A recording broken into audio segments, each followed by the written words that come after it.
¡Qué día movidito! ¿Cómo están, queridos amigos y amigas de Sin Pauta, la comunidad de los ensobrados y ensobradas, caídas y caídos en desgracia? Hoy sí que el mundo ha mostrado que va para otro lado de una manera contundente. No vamos a profundizar demasiado, pero sí, por supuesto, a quienes les interese que abordemos este tema, siempre pueden hacer sugerencias. Ya está cerrada toda la grilla de los invitados e invitadas de este año, pero podríamos llegar a hacer un esfuerzo más con el equipo de Somos Yeite acá, con Bautista, con Camila, con Ignacio, con el SAR, para eventualmente darles un plus de lo que va a ser las ediciones de Sin Pauta este año. Y en este contexto global tan revolucionado, tenemos una invitada que creo que debe ser la que con más planificación y antelación se ha concertado. Ella no sabía en realidad que acá nos gustan decir los nombres completos, así que me vas a cagar. la vamos a presentar como Gabriela. No. Gabriela Najmanovich, alias Gaba. Ahí está. ¿Cómo estás? Develaste mi identidad. Y hay gente que no hacerlo. sabe cómo me llaman. De hecho, una vuelta me preguntaron cómo era que decían mi DNI. Claro. Bueno, imagínate que vino Rosendo Grobo Copatel y lo pusimos, no Rosendo Grobo, lo pusimos Grobo Copatel. Con todo. Con todo, vino Jonathan Abelson y le pusimos Jonathan Abelson, y que además se escribe de una manera muy particular. No nos gusta que la gente...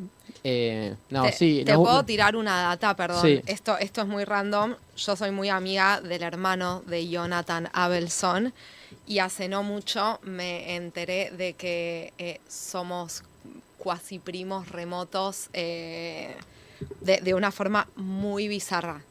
Mirá vos. Muy bizarra, sí, muy espectacular. No sé si Johnny lo sabe, su hermano Eitan sí lo sabe y me lo expuso a mí.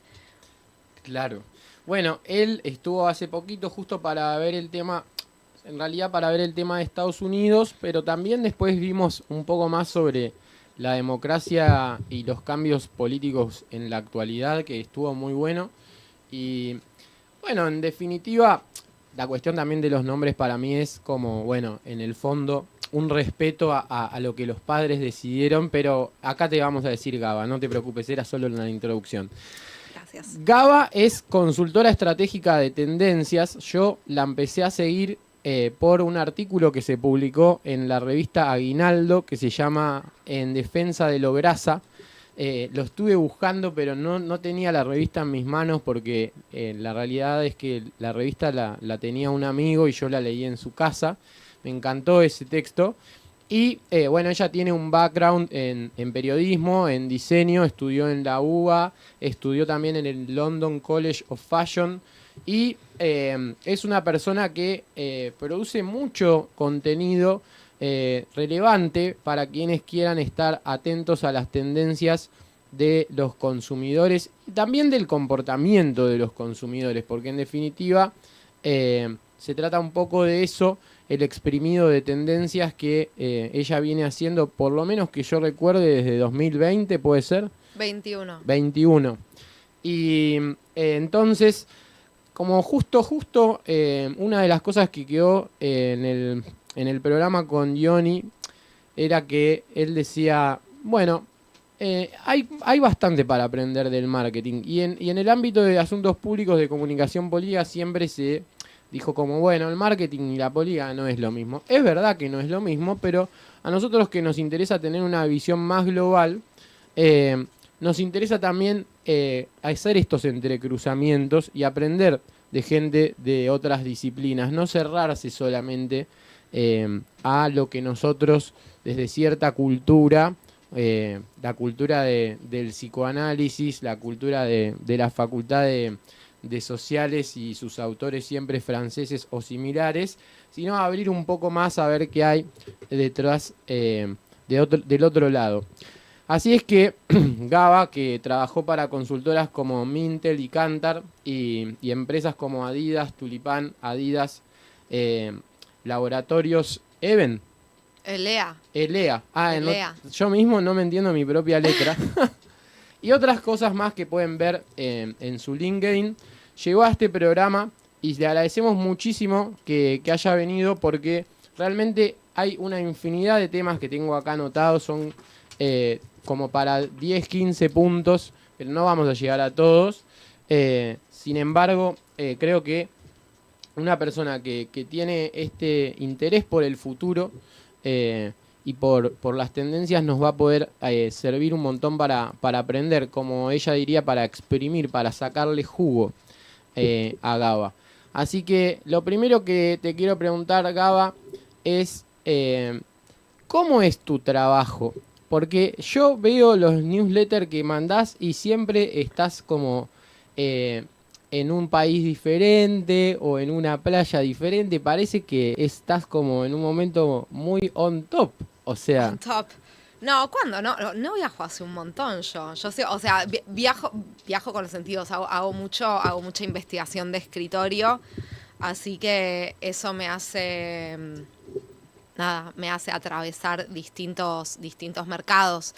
Mi laburo es muy diverso. Paré porque realmente es muy diverso y cuando me toca, cuando alguien me pregunta, bueno, Gaba, ¿qué onda tu laburo?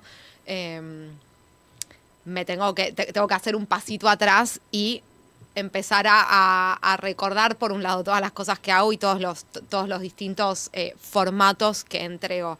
Básicamente lo que hago es ayudar a las empresas a anticipar grandes movimientos de consumo y a entender quién es y hacia dónde está yendo el consumidor. ¿Cómo lo hago? Escribiendo reportes, haciendo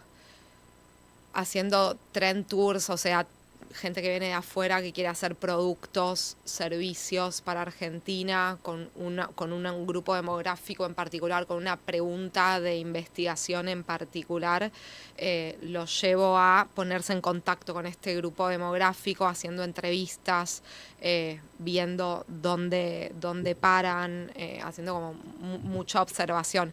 Mi laburo es mucho la observación y la interpretación, ver qué está pasando, unir puntos y después decir, ok, estos puntos juntos quieren decir esto, esto y esto, y en el futuro se van a expresar de esta y esta forma. Doy charlas. El otro día me junté con un colega y me preguntaba en qué circunstancias me llaman. Muchas veces me llaman porque están desesperados, tipo, nos está yendo muy mal, necesito entender quién es mi interlocutor, o sea, el consumidor. Y muchas veces también me llaman como mimito para clientes. Inspirar a un equipo, inspirar a un grupo de clientes, mostrarles sumar un poco de valor agregado a la propuesta, sobre todo en empresas de servicios. Tengo un lindo rol, la verdad. A veces estoy en contacto con la parte horrible de mi trabajo, que es estar muy sola, pensando sola y escribiendo mucho. Y a veces es como, man, qué buen laburo que me tocó, qué buen laburo que me gestioné. Pero como todo, dos caras de la moneda. o sea, sos tu propia jefa y eso tiene lo bueno y lo malo. Exactamente. Es que real, la parte de la soledad en este tipo de laburos es como bastante fuerte. Cuando te toca, porque podés ser tu propia jefa en un laburo que es muy social, pero tu propia jefa en un laburo que es muy de investigación, de cuestiones de escritorio, de estar leyendo y escribiendo mucho, es abrumador. ¿Y eso te llevó a correr? Ay, ¿sabes qué? No, yo corro desde muy chica. Yo corro desde la secundaria. En la secundaria ya era como para limpiarme la cabeza un mal día, me iba a correr. 100% el hecho de correr en grupo me ayuda un montón y me acrecienta el vicio. Es mi vicio. Reemplazo, no sé, de chica era fumadora y ahora no fumo y corro. Ahí va. O sea que creo que capaz no se entendió al principio, pero ¿sos nómade digital o no? No, ni ahí, soy tipo porteña, vivo con Diamante y Barroco, mis 2 gatos, y no los suelto por nada del mundo, me angustio si me voy tipo 3 días. Tengo la cat sitter que tipo me manda videos absolutamente todos los días, y un amigo que va una vez por semana y me hace videollamada para ver a los gatos. Así que tipo, de nómada digital no tengo nada. Soy fan de Buenos Aires, fan de Argentina, es como abrazo a mi patria, pero muy, muy fuerte. Me encanta eso. Voy a aprovechar para preguntarte por algo que escribiste sobre la meta-argentinidad. ¿Qué es eso? Es una tendencia que armé yo, la armé el año pasado. Sobre una, y justo lo vuelvo a percibir, me lo vuelvo a encontrar cada vez más, más acentuado, así que me encanta que lo traigas. Es este nuevo vínculo del argentino con la argentinidad, una argentinidad, por un lado muy meta, por el otro lado muy fresca, irónica y cruda. El aceptar, el abrazar puede ser nuestra historia, pudiendo reírnos de nosotros y reviviendo también nuestros símbolos históricos. A pesar de lo que es nuestra realidad, somos un pueblo orgulloso y mismo a pesar de nuestra realidad reciente, nuestra historia reciente, ves un resurgir del sentimiento patriótico y de los símbolos de la argentinidad. A mí algo que me interesa mucho de esto es el Gauchito Gil, de repente como vuelve como ícono pop a través de distintas expresiones, y lo ves impreso en espacios como muy de lo cool, muy de lo emergente, alejado capaz de lo que podría ser el Gauchito Gil como símbolo pagano, como fue que surgió en un comienzo. De repente aparece como una imagen pop de lo que puede ser la argentinidad, y un poco se vacía así de su contenido medio originario, pero nuevo, es un símbolo de la argentinidad que vuelve y que se toma desde otro lugar. También es algo muy nostálgico, vemos como un eje muy de la nostalgia, el renacer de los bodegones. Eso, no sé si respondí. Sí, me gustaría que me cuentes más ejemplos que hayas visto, así aleatoriamente puede ser. Déjame pensar porque no me acuerdo precisamente cuáles suceden en el pasado, y no quiero meter la pata, pero de la meta argentinidad teníamos también a las camisetas de fútbol de Limay. Limay es una marca, bueno, comenzó siendo una marca de jeans y ahora es más bien una marca de ropa, que trabajan con cooperativas, con absolutamente toda la curva de talles. Siempre que puedo hablo de Limay, soy muy fan de Mechi, de la marca y del proyecto, que además demuestra que podés tener una marca éticamente desarrollada, sustentable y además rentable y con crecimiento. Es como, me parece que debería ser un caso de estudio tipo en escuelas de negocios directamente a nivel mundial. Como siempre que puedo realmente hablo de Limay. Y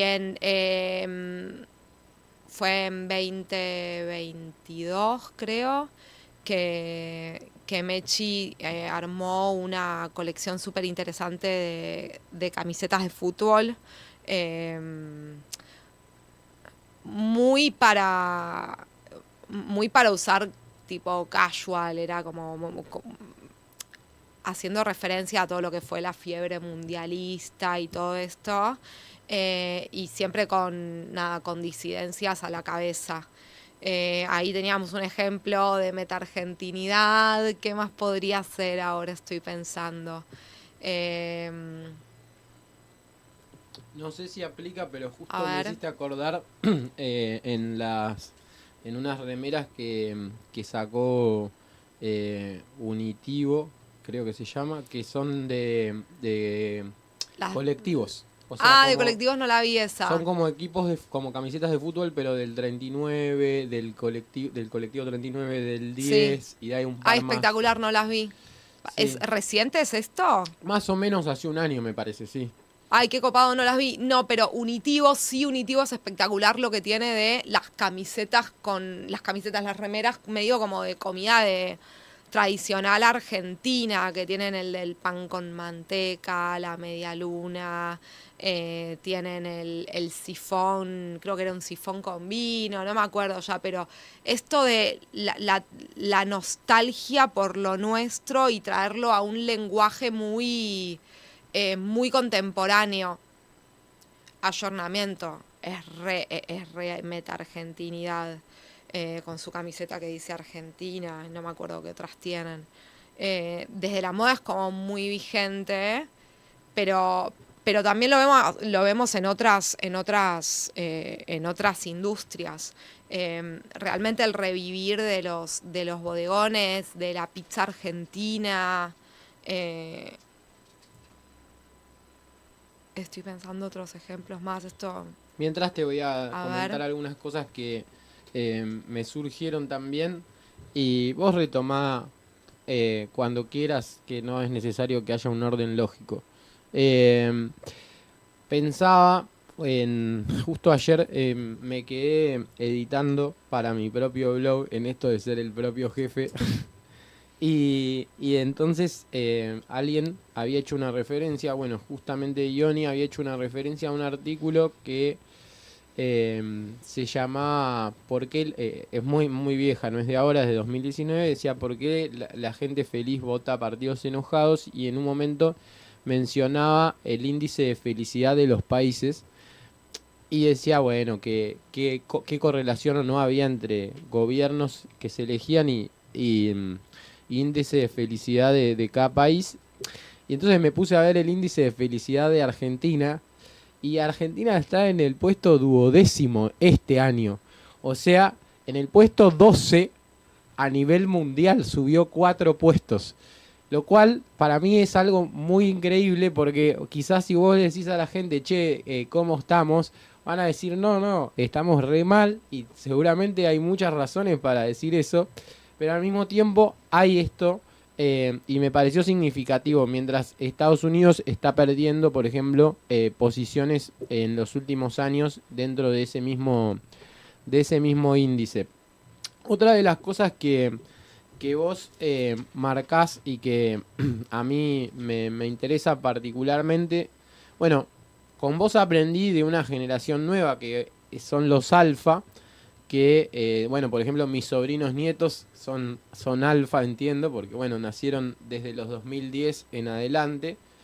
Y me interesa saber, vos que estudiás justamente a los consumidores, si nos podés hacer como un breve paneo, resumen de cuáles son las diferencias desde, por ejemplo, nuestros padres, que intuyo que tenemos más o menos la misma edad, hasta estos chicos alfa, para entender cuáles son los grandes movimientos que vos ves desde las tendencias de los consumidores en cuanto a estas generaciones, a los boomers, a los X, a los millennials, a los Z y a los alfa.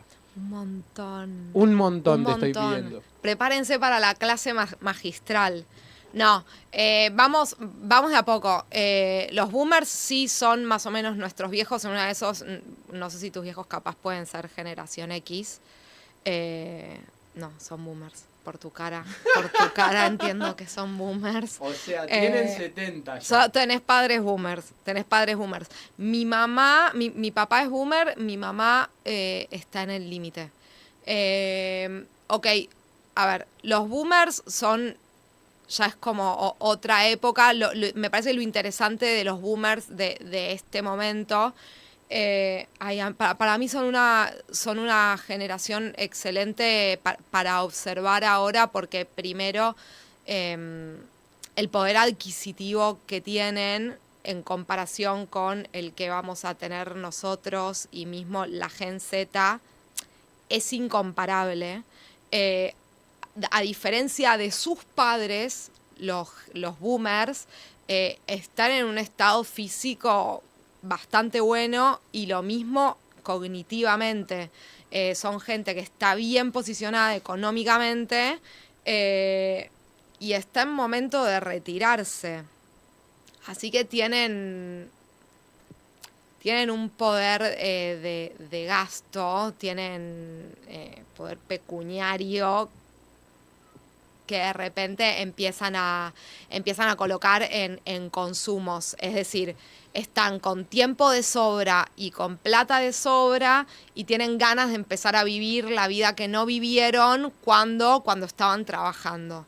Entonces empieza a haber un mercado súper, súper rico de gente activa con ganas de crecer socialmente, de educarse, de disfrutar la vida de otra forma. Entonces, ahí en este grupo demográfico hay un montón por hacer, un montón por ofrecerles, y hay un cambio discursivo súper interesante. Esto de que no son buenos con internet, no sé, es medio una chotada. O sea, como tu mamá debe usar WhatsApp, debe usar Instagram, debe usar todas las redes de la forma en la que también ella los necesita.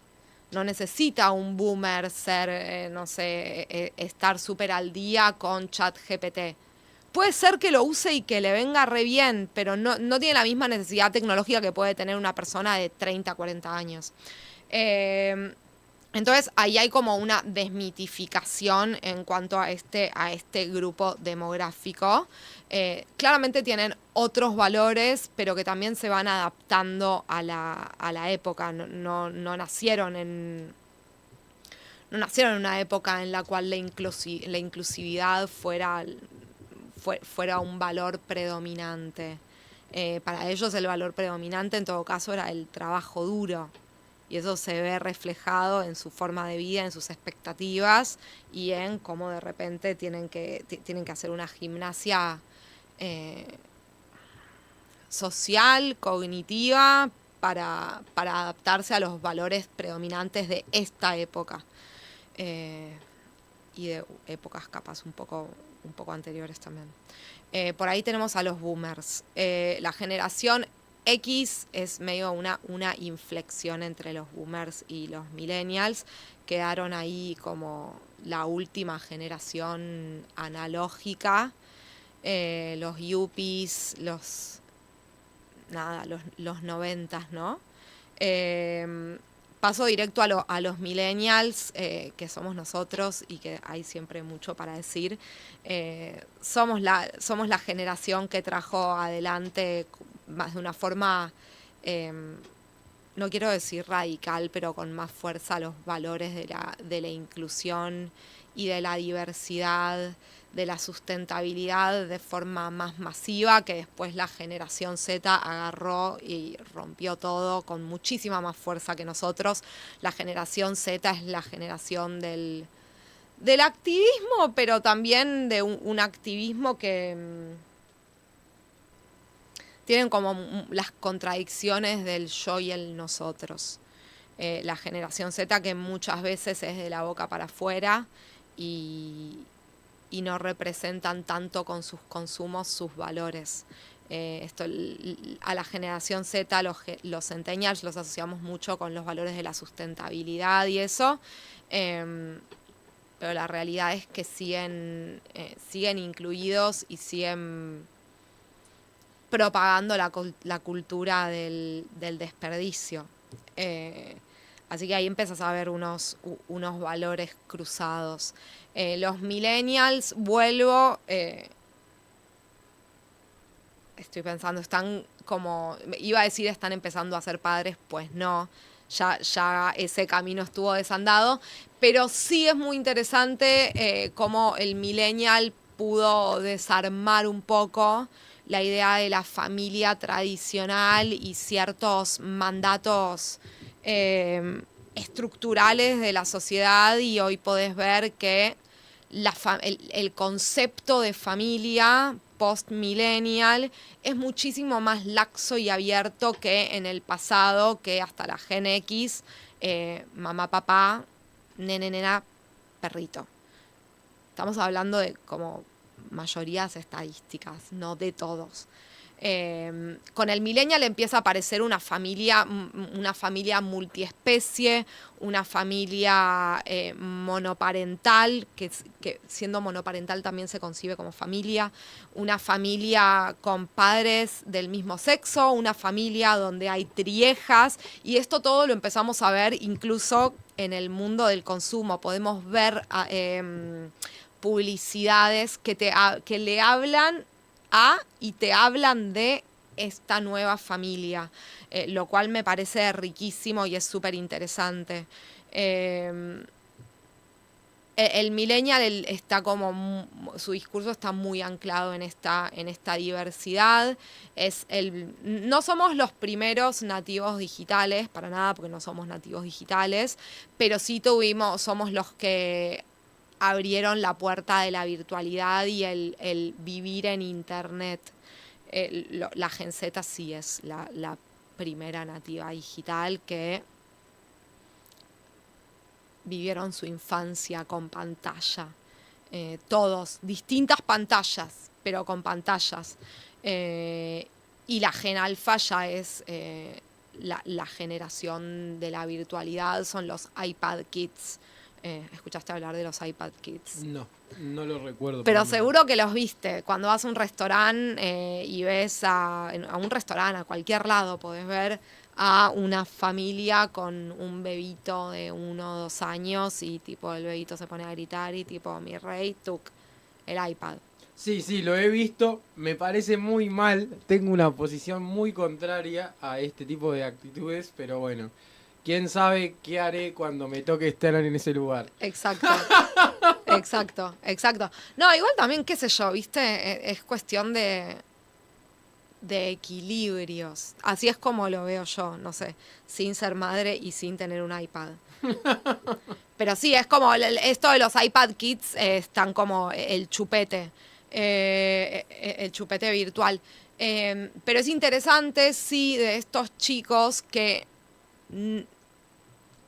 crecen y se crían expuestos a estímulos muy difíciles de regular también. No me acuerdo si fue a principio de año o a mitad de año, algo que estuvo haciendo revuelo en el mundo fue las chiquitas twins, o sea, chicas de 9 a 12 años que iban a Sephora. Sephora es una tienda de productos de cuidado personal y de maquillaje, que iban a Sephora a comprar productos de skincare. Retinol, que retinol es algo, no sé, bueno, capaz yo estoy errada, pero yo no uso retinol. O sea, son productos agresivos diseñados para no nenas de 9 años. Voy a correr esto que me acabo de dar cuenta que estaba molestando en el medio de la pantalla. Entonces el tema de estos chicos tan chiquitos es cómo se regula este acceso a la información, cómo empieza a jugar en el deseo y en la creación de hábitos de consumo el acceso irrestricto al mundo, porque la realidad es que con internet lo que pasa es eso. Estás viviendo en una sociedad global virtualmente.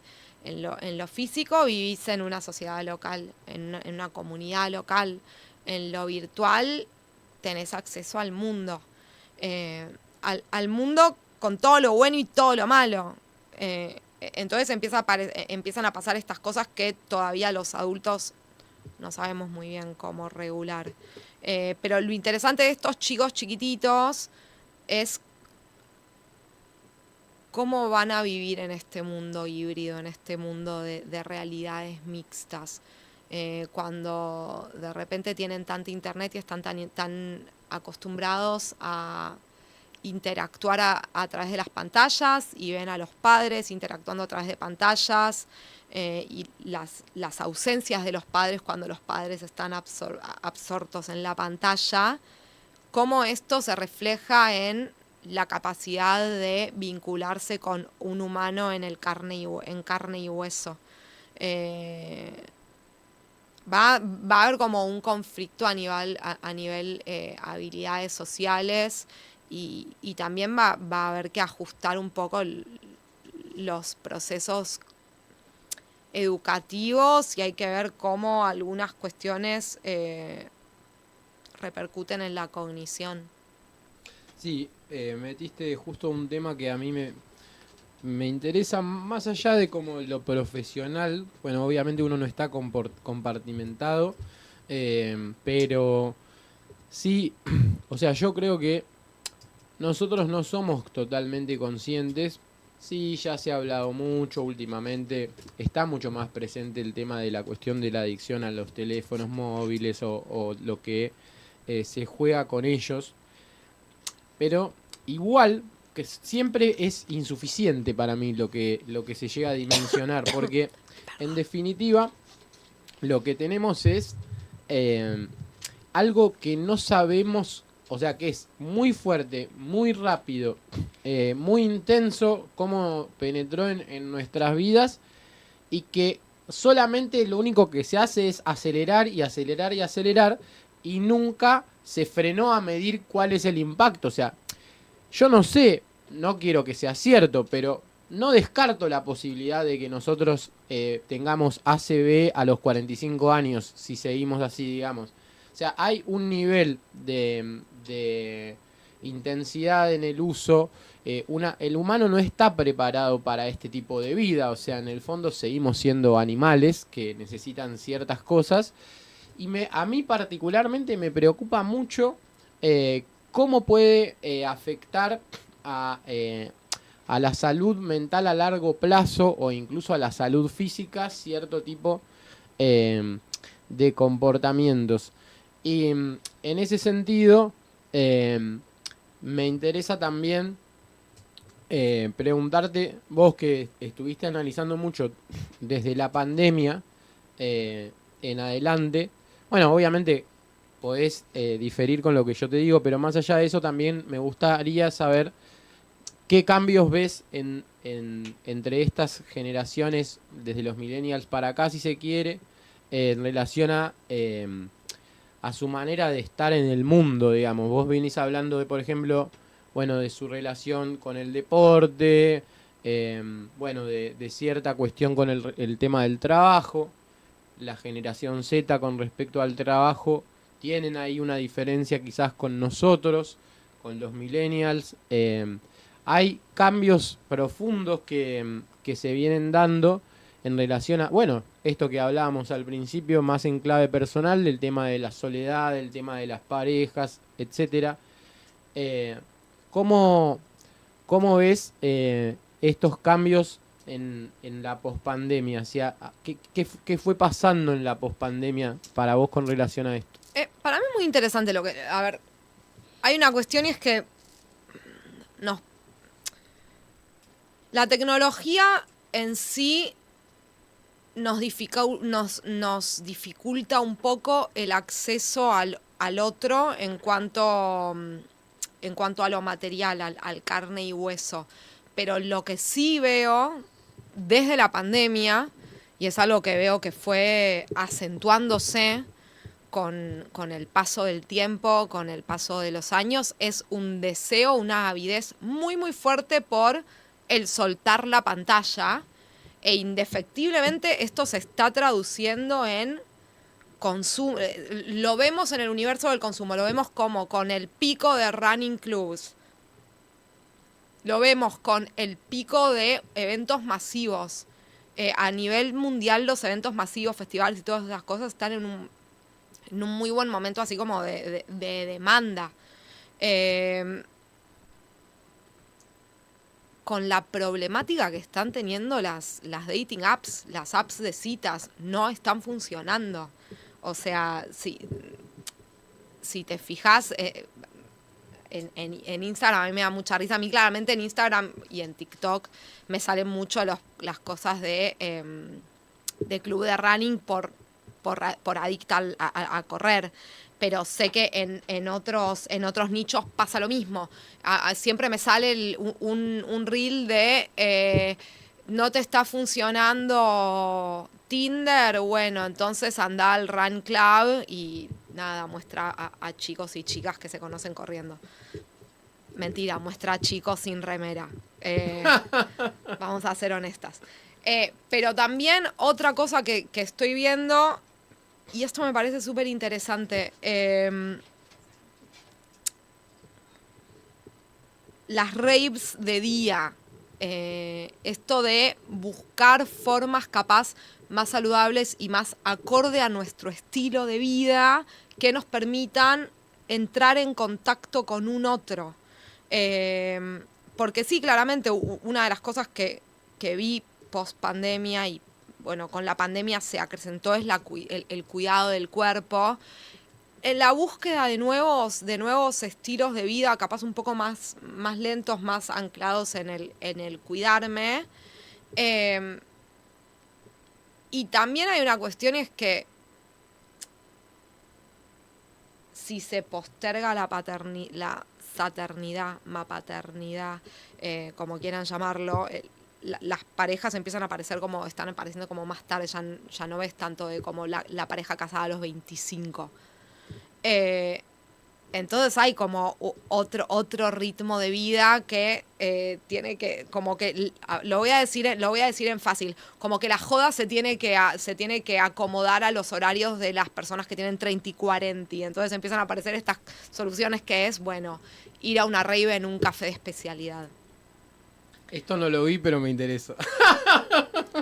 No lo vi en Argentina, perdón, lo vi en otras partes del mundo. No me acuerdo, lo vi en TikTok, vi el del café, después también vi en Antwerp, vi rave en una verdulería, en una panadería, como también esto, como romper los espacios de la joda y que también poder tener como una jodita durante el día sin romper nada y después sigo.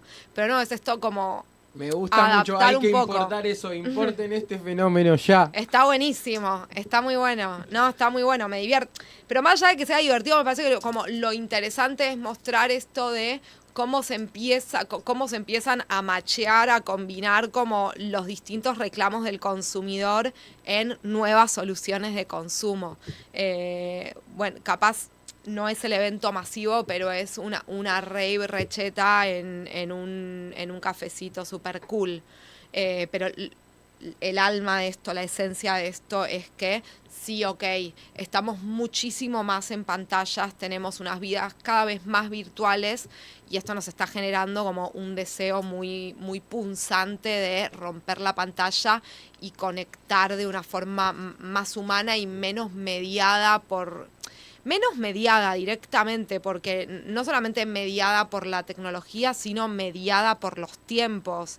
Esto de respondo cuando quiero, no te puedo responder ahora, me olvidé de responderte, entonces nunca te respondí. Y ahí empiezan a como conflictuar, se empiezan a hacer más difíciles los vínculos. Entonces, volver al carne y hueso, volver al vínculo más de lo inmediato, es algo que estamos viendo que los consumidores quieren. ¿Y cómo es en relación al tema del deporte? Porque vos creo que dijiste en el newsletter algo así como que ya es más allá de la performance. O sea, como que hay algo más amateur en boga. O sea, como que antes había algo muy, bueno, tenemos que estar bien, tenemos que, como más de discurso casi perfeccionista. y que eso cambió. ¿Lo estoy entendiendo bien o cómo es? No sé qué quise decir. O sea, no sé bien a qué te referís. Pero sí, el deporte empieza a aparecer como un estilo de vida y realmente como un espacio muy de la socialización. O sea, y pienso también como en la economía, en la creator economy, la economía de los creadores de contenido. Eh, y me parece que ahí también el deporte aparece como un eje para convertirte en creator. Tiene como muchas aristas. Hoy en día el deporte, el marketing de deportes está en un muy buen momento. Pero sí, a ver, el deporte amateur siempre existió, nunca fue pura performance. O sea, real no sé bien a qué me refería en ese momento, pero hoy en día está en un buen momento a raíz de esto de la cultura del bienestar y de esta búsqueda de conectar con algo más terrenal y sin pantallas. Fuera un time out de la tecnología y no sé, un timing con lo terrenal, con el volver a sentir el cuerpo también. Que me parece que eso es algo que estamos viendo. La tecnología, como la virtualidad, la pantalla, nos separa del cuerpo, del sentido del tacto, del sentido del olfato, del sentido del gusto. Entonces hay una búsqueda de estímulos que nos comprometan en cuerpo completo. Y el deporte te da mucho de eso, de darle sentido a tu cuerpo. Sobre todo cuando estamos empezando a hablar, cuando estuvimos hablando de la idea de metaverso, de vidas virtuales, de que todos laburamos de repente remoto. ¿Para qué tengo un cuerpo? Me voy a desmaterializar, ¿cuál es? Son preguntas que capaz, no están en el mainstream tal cual las acabo de poner yo, pero sí es un interrogante esto de volver a sentir, volver al estímulo. Si te fijas, no sé, en TikTok, el crunch, como lo crocante, ¿entendés? Como esto que te lleva a el estímulo total de la boca. Lo vemos también en perfumería. Justo el otro día que fue que leí. Esto puedo estar mintiendo, así que si los que estén mirando no lo tomen a pie de letra, investiguen. Para algo tenemos internet. Creo que leí que los varones jóvenes están usando más perfume que en el pasado. Sí, esto te puede hablar de la masculinidad, 100%, pero también nos habla de esto de despertar a los sentidos y volver al cuerpo, volver a materializarnos, terrenalizarnos. Una de las cosas que, que me interesan en relación a esto que decís es con respecto al tema del trabajo en la generación Z. Ahora no recuerdo el término, pero lo esencial es que, en definitiva, justamente para las personas de esta generación pareciera que no es tan importante ascender como otro tipo de cosas, quizás como, bueno, esto, cierta salud, los vínculos, etcétera. ¿Cómo viene esto? Creo que era salario emocional. No, quiet quitting. No, vos hablas de quiet quitting, que son dos cosas diferentes. Tenés el salario emocional, que es tipo todo lo no tangible que recibe el empleado a cambio de laburar en tu empresa. Y después tenés quiet quitting, que es tipo hacer logout, tipo desloguearte cuando estás laburando, soltar todas las expectativas y laburar sin esperar nada como vocacional, que te vuelva algo vocacional de tu laburo, y que nada, tu laburo es para ganar plata y tu vida empieza cuando te fuiste del laburo y te vas a hacer tu milkshake y te filmás haciendo un blog en el auto. Eso es quiet quitting. A ver, también los medios, las consultoras están en una carrera para encontrar el nuevo término viral, ¿entendés? Quiet quitting, qué sé yo, tipo, yo también hice quiet quitting en un laburo que odié, ¿entendés? No es algo nuevo, pero sí está esto de nombrarlo. La cosa cuando es nombrada tiene otra entidad. Pero no es un fenómeno nuevo el quiet quitting, simplemente tiene un nombre viral en TikTok. A raíz de eso nos habla como de la trendificación de la vida, como que todo puede ser una tendencia, y son tendencias de muy corta. Microtendencias. Ni siquiera, o sea, como todas las tendencias, estas tendencias virales que emergen de las redes, que son puro discurso, no tienen más de 2 meses, se mueren. Coquette, quiet quitting fue un poco más largo, pero la crocancia fue más larga, pero no tuvo un título. Pero es esto, es esta búsqueda de ponerle nombre a todo, convertir todo en una trend, en una tendencia. No todo va a tener gran impacto por más de tener gran nombre. Claro. ¿Y qué es esto del salario emocional? Ser reconocido. No soy muy experta en salario emocional, la verdad. Pero es esto, es de la parte más no tangible y más de sentirme bien y sentirme valorado en mi empresa. Y no tanto bueno, te pagamos, no sé, $10.000 y tenés vacaciones y tenés además seguro dental y todas esas cosas como tan tangibles. De repente empieza a ser más importante bueno, y tengo un equipo diverso y mi manager no me micromanagea, me doy cuenta de que soy valorada, respetan mis tiempos y todo ese tipo de cosas. Calculo que dentro de cada empresa esto se puede traducir en distintas expresiones, pero es más esto de lo que te enriquece la vida de forma no material. Ahí va. ¿Qué onda con la muerte? ¿Está cambiando la forma de relacionarnos con la muerte y hay un negocio potencial ahí? Me quedé pensando.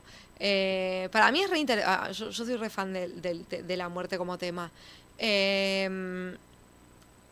Sí hay una búsqueda de encontrar un negocio en la muerte. Y hay distintos negocios. Sí, compostar el cuerpo. Eso, lo del compost, para mí es espectacular.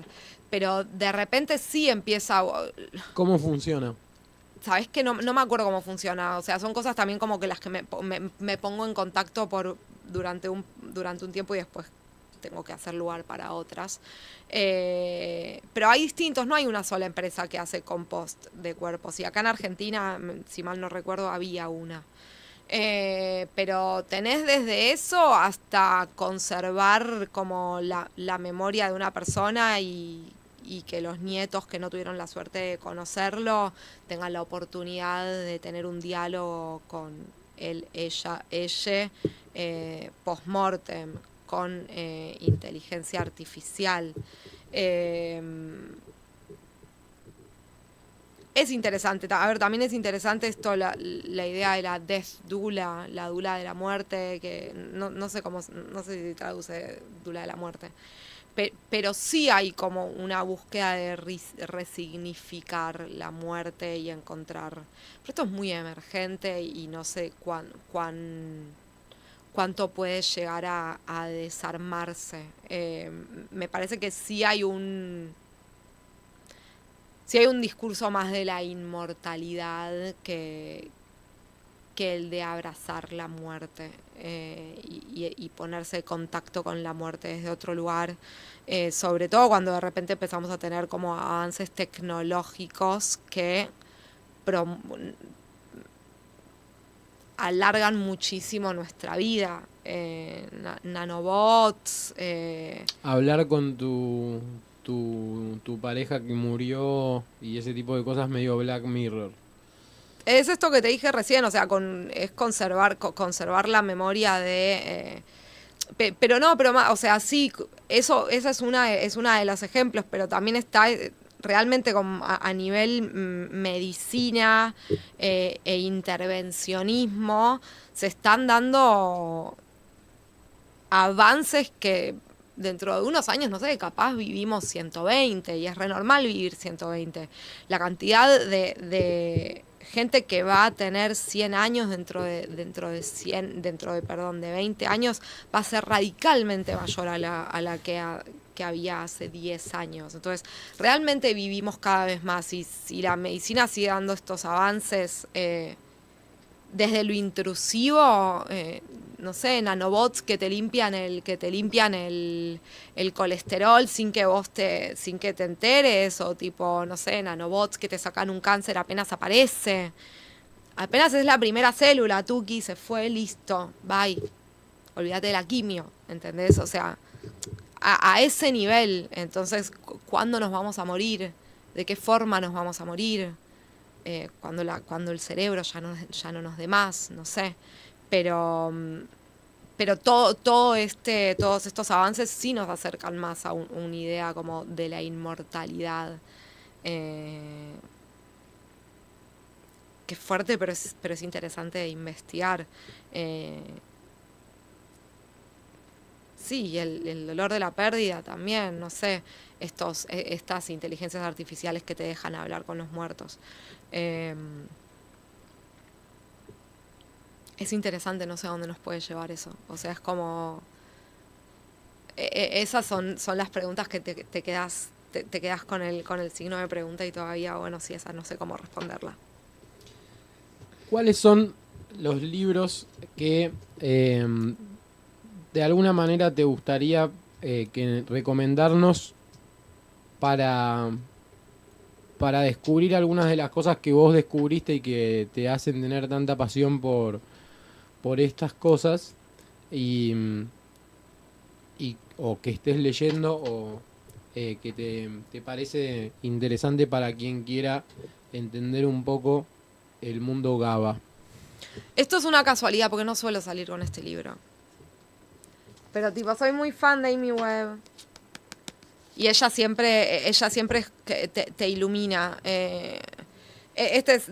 Habla de cómo lo marginal de ahora es el mainstream, es el centro de mañana. A mí ella me encanta todo, Amy Webb la recomiendo. Este año tuve la suerte de poder escucharla en vivo y fue como... Qué genia que sos, porque más allá de tus ideas, que son espectaculares, qué buena oradora.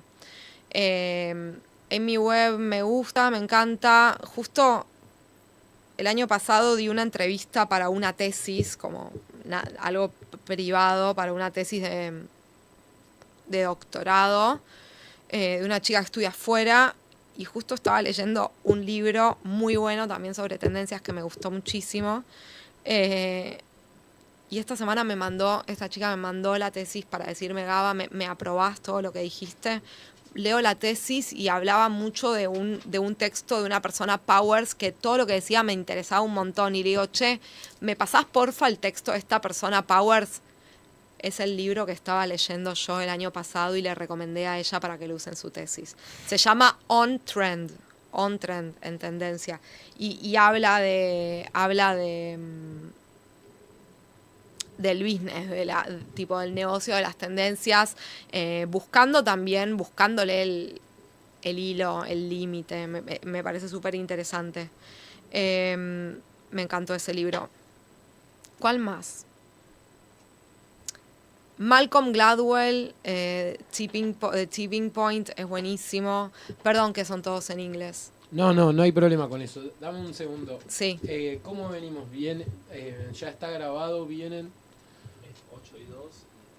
Ah, listo, perfecto. Ah, ok. Buenísimo. Porque después hay un programa que se llama FMI, una filosofía muy interesante. Y entonces estaba especulando a ver cuánto tiempo teníamos. Y no hay problema con que sean en inglés. De alguna manera, el que quiere se encuentra la forma para... Hoy con internet es todo mucho más Sí, fácil. es cierto. Ya no solamente está el traductor de Google, también está el chat GPT, GPT. todo. El tercero, perdón, te interrumpí. The Tipping Point de Malcolm Gladwell, que habla de cómo, nada, de cómo se difunden las modas, ponele, pero no lo habla tanto en términos de moda. Sí, es más en términos tendencias. Es un librazo, está espectacular. Es muy divertido. No sé cómo se llama en castellano, está en castellano, fue un bestseller. Todos los libros de Malcolm Gladwell son bestsellers. Y este en particular habla, y yo lo leí en la pandemia, y habla de que la forma en la que se diseminan, de que se esparcen las tendencias, las modas, los mensajes, es como las epidemias. Y habla esto de lo exponencial. Y a mí leerlo en ese momento fue como espectacular porque ahí también, nada, COVID y tendencias todos juntos en el mismo libro, fue como mágico. Y ahí es muy interesante porque tiene varios casos de estudio que son súper copados. Tiene, creo que, no me acuerdo si era Plaza Sésamo, Blues Clues, o sea, unos programas para niños, pero también habla de la independencia yanqui y cómo se esparció el mensaje. Nada, es muy divertido. La verdad, si pueden leerlo, léanlo porque es un libro divertido con casos de estudio muy disímiles entre ellos. También habla de cómo Nueva York logró bajar su tasa de crimen. Como todo eso junto en la misma bolsa hace sentido cuando leen el libro. Lo recomiendo. Muchas gracias, Gaba, por venir. Fue un placer conversar con vos. Seguramente va a haber que ir a, como decías, a buscar, a googlear, a meterse con estas referencias. Sí. Y te agradecemos mucho. Para cerrar, Sí. ¿cómo fue que te metiste a trabajar en esto? Ay, es espectacular. No es muy corto, pero Ay, puedo. Mientras lo intentes. Trato de hacerlo corto. Me comprometo a hacerlo corto. Yo estudié diseño de indumentaria, odié la carrera desde el principio hasta el final. No era para mí, nunca me salió bien la parte práctica. Odio, detesto la tarea de diseñar. Siempre me fue muy bien en la parte teórica. Y de hecho mi primer materia de diseño de indumentaria fue sociología y ahí tuve mi primera como inmersión a las tendencias y me pareció un mindfuck. Como no podía creer que eso existiera, esta disciplina, y asumí que nunca en la vida iba a poder trabajar de esto. Aceleramos 10 años más o menos, 8 años. Me recibo, me voy a estudiar afuera y ahí conozco distintas consultoras, empiezo a escuchar esto es como casualidades de la vida. Una prima segunda mía que vivía en ese momento en México y después se fue a vivir a Brasil, que es mucho más grande que yo y yo no la veía hace muchos años. Me entero de que va a Londres cuando yo estoy en Londres y le digo, conectemos, como conozcámonos desde en la adultez. Tomamos un café y me cuenta que está entrando a trabajar en una consultora que yo sabía que hacía tendencias. Una consultora muy grande. Queda ahí. Me vuelvo a Argentina y en un momento, cuando yo estoy trabajando acá, ya después de 1 año y medio de verla a ella, me cuenta que su marido estaba buscando a alguien que escribiera sobre tendencias en millennials en Latam. No me acuerdo si eran tendencias de moda o no, pero era tipo para un reporte que estaba escribiendo, que estaba desarrollando él. Y yo tipo, sí, vamos de una, o sea, exploremos. Yo en ese momento estaba medio como que quería laburar de periodista. Y hice ese reporte y fue como, esto es para mí, tipo, esto lo quiero hacer siempre. Y de esa consultora me volvieron a escribir un par de veces, hice scouting para yogures, que a mí siempre me gustó la innovación, siempre me gustó como buscar lo nuevo, me divierte, así que scouting es tipo buscar lanzamientos y nuevas cosas en internet y ponerlas dentro de un marco teórico del reporte. Y después le volví a escribir a mi prima y le digo, che, no tenés nada para mí en esta consultora, o sea, como yo me había ido recién de un trabajo, estaba sin laburo, o sea, como tipo en la nada, flotando. Y me dice, ay, justo se está yendo el chico que cubre Chile. Yo tipo, vamos. Y así empecé. Excelente historia. Muchas gracias, Gaba. Sigan con A vos. FMI. Un abrazo para todos y todas.